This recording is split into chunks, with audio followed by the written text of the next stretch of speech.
Good day. It's Wednesday, middle of the week. Here in Nova Scotia, it's warm. There's a nice breeze, but it's warm today. We got the air conditioner on in the church, trying to manage it, but it's nice. I'm personally having a pretty good day. I hope you're having a pretty good day. It's just time now to do our devotional, and so I'm gonna launch into that. And just to remind you, in case you're new, the whole point of this devotional series is I'm just moving verse by verse through a book in the Bible called Proverbs, which is it's a book. It's called a book of wisdom. It's the wisdom of God. It's a whole bunch of little proverbs, just discussing what wisdom is and how to be wise and to make wise decisions and to be a wise person. So we're just moving through it one verse at a time. We're on verse 15 today, and so I'm going to read that. This verse comes right after the tale of four or five verses talking about these people in our life that will try and entice us to do evil things, or entice us to go down a path. In other words, just take a lifestyle or a life or worldview even that's evil, and to go that way. And they'll dangle out the idea of profit. There'll be so much good that'll come of this. We'll profit in so many ways, and we'll all be rich, and we'll all be a community, and we'll all be, and the Proverbs are saying in those last few verses, like, this is what they'll do. And then in verse 15 of Proverbs chapter 1, it says, "My son, do not walk with them. Or sorry, my son, do not walk in the way with them. Keep your feet from their path." And then it goes on. Tomorrow we'll go on to 16, but he goes on to say more about that. But I'll just repeat. It says, "My son, do not walk in the way with them. Keep your feet from their path." And so with this verse, I just thought maybe today we would just focus again on something that we said a number last week or whatever in one of the earlier verses. And that is just to emphasize again the fact that we have a choice in this. We often don't think of ourselves as having choice in things like this. Sometimes we can fall into a kind of a thought that things just happen to you in life, like you have a bad day, or somebody does something to you and you become a victim of somebody else's badness, or whatever, and then because of those bad things that happen to you, it affects you in such a way that you end up doing bad things yourself. And we kind of have this idea sometimes that it just kind of happens and it's not really my fault, right? It's just I had a bad scenario. I had a bad, I didn't get a good start in life, or I didn't have, it wasn't some sort of unfairness happened to me along the way, and so I didn't have a fair chance or whatever. And what we do is we kind of try and blame everything around us for the choices we make, and we deny that we have any choice. We just I'm just a product of my environment or my systems or whatever. But that's not what the Bible teaches. The Bible teaches you do have a choice. You have a choice in which path you're going to walk. You can walk in the way with people who are going to choose to do bad, or you can walk in a way that's righteous, in spite of the fact that there are people walking in the way that does bad, or in spite of the fact that there's people trying to entice you to join them in a way that's not good, into evil. You do have a choice. Life doesn't just happen to you. You have a choice in how you're going to live. So what we've been doing 4 questions with each of our things. So I'm going to do 4 questions with this, and you can just think about these. I'll give you my answer, but you can think about them yourself. Question 1: when you're a victim of something in life, when you're a victim of bad circumstances, do you really have a choice, or are you just simply a victim? And to this, I guess I'll suggest this: you don't get to choose what happens to you. You don't get to choose that. But you do get to choose what you'll do with whatever happens to you, how you're going to respond. I can't choose whether or not somebody hits me. If I'm in a in a park somewhere and somebody gets angry and there's an altercation that occurs and somebody strikes me in the face, well, I didn't choose for him to strike me, for sure. Right? That happened to me. But now I get to choose what I'm going to do.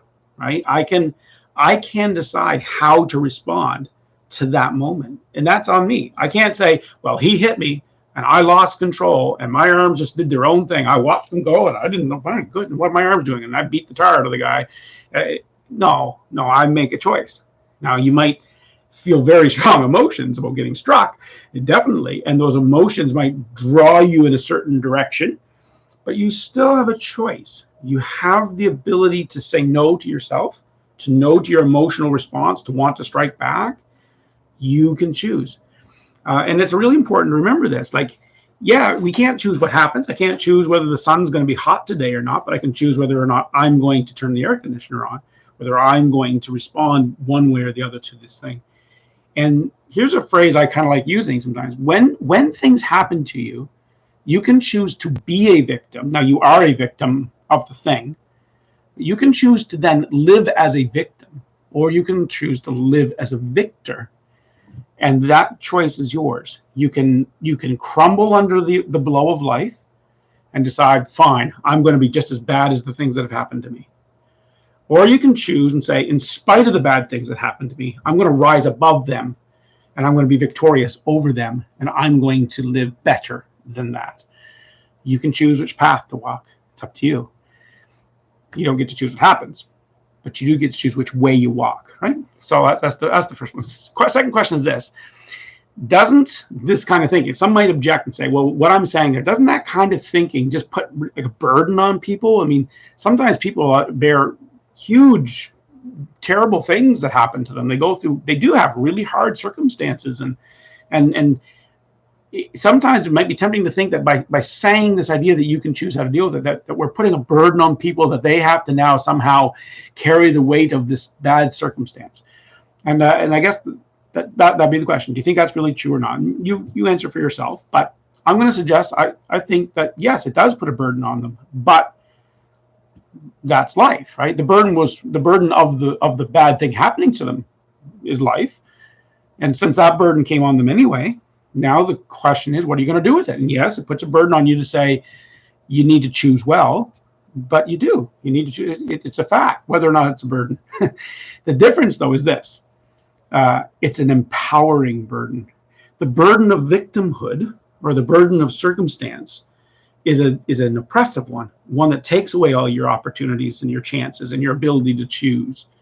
But then when you tell people, and it's the truth, you tell people, listen, you can choose to rise up and overcome this. You empower them. Yes, it's a burden because now there's an obligation on them. If they remain victim mentality, that's on them. So that's a burden.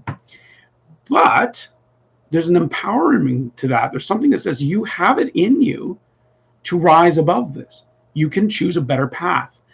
And so it's a good burden to have. You're going to have a burden either way. So it's better to take the good one than the dysfunctional one, in my opinion, anyway. Telling people that they are victims and thus they will always be victims and they have no responsibility whatsoever. Now they're just entitled to go through life and live by instinct and emotion only is false. And it's harmful. It's really harmful, actually. It just causes people to fall into deeper states of dystopia. It's far better to tell people you can overcome, right? Through the power of God, you can overcome very bad things in life. You can overcome through the power of God. Fear of the Lord is the beginning of wisdom. Question 3. But what about the fact that so much of our life is out of control? There's actually very few things we have control over in life. Very few. It's kind of an illusion that we have the ability to control outcomes and we have the ability to control destinies and all these things. You can be whatever you want to be. Well, you can try to be whatever you want to be. The truth is that a lot of things are beyond our grasp, and that is true. Yes, that is true. And so I guess the answer to that is that yeah, that's true. So much is out of our control. But one thing that is in our control is how we face the world. So once again, it's not about what I can and can't do. It's about which direction I want to move. Which direction am I facing my life? I can choose to move in this direction. And then, yes, the outcomes are up to God and physics or whatever else. But I can choose this direction or I can choose this direction. And that choice of which direction to point myself, that I have power over. Well, when I take the step, what I discover there in that next step, well, that I don't have control over.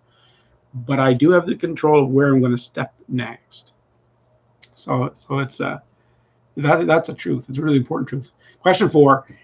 I mentioned emotion a bit. So does the choice part of my life, things I have choice over, does that include my emotions?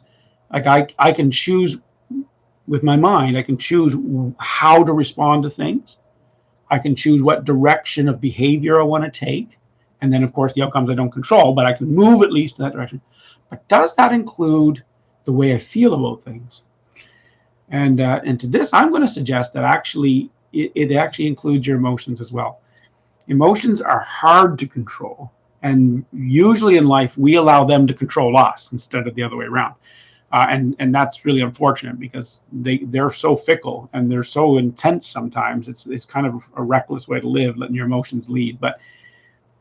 And it is hard to do, but we actually can do it. You can decide which emotion to feed and which emotion to starve, and thus learn and gain control over your own emotional states. You really can.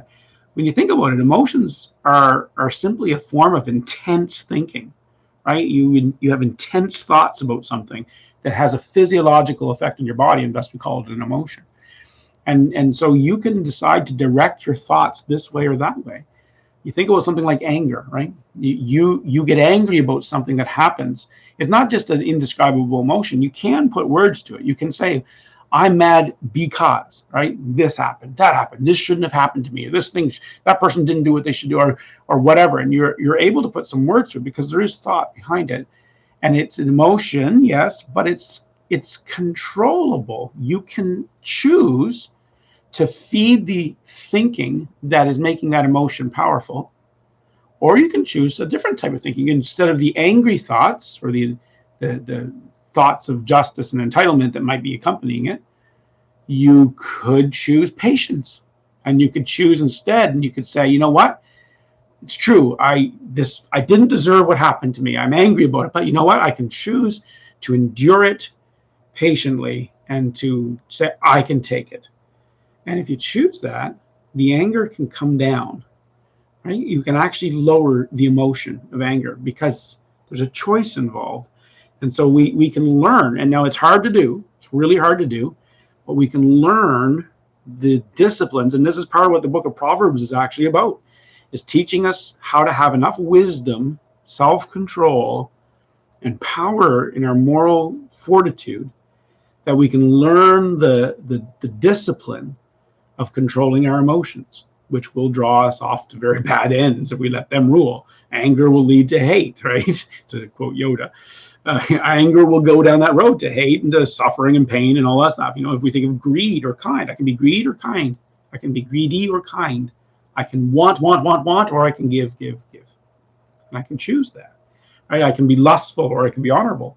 I can decide that every woman I see is someone I should have, or I can decide I will treat them with dignity as a person and instead of as a thing. Right? I can choose that thinking and thus control the emotion. Right? Hard to do though. Don't think that I'm saying it's just as easy as that. We can all be Vulcans. I'm not saying that. I'm just saying we should learn it because it's possible, and it actually will help us choose a better path. Otherwise, the enticements of evil, it will win because evil uses our emotions to entice us. Here, have wealth. Here, have justice. Have vengeance. Have your things, and it entices you to choose a path that will be very, very bad for your life. But instead, we can choose and say, no, I'm gonna bring control to those emotions, to those things, to my situation, and I'm going to choose a path that's good. Keep my path from the one that is evil. So as our text said today, my son, do not walk with them in the way with them. Keep your feet from their path. And so let us do that in life. Father, help us to choose the good path and help us to deliberately avoid the evil path in life. Help us to be wise about this with your power. I pray in Jesus' name. Amen. God bless. Have a great day. God willing, I'll see you again tomorrow for another devotional.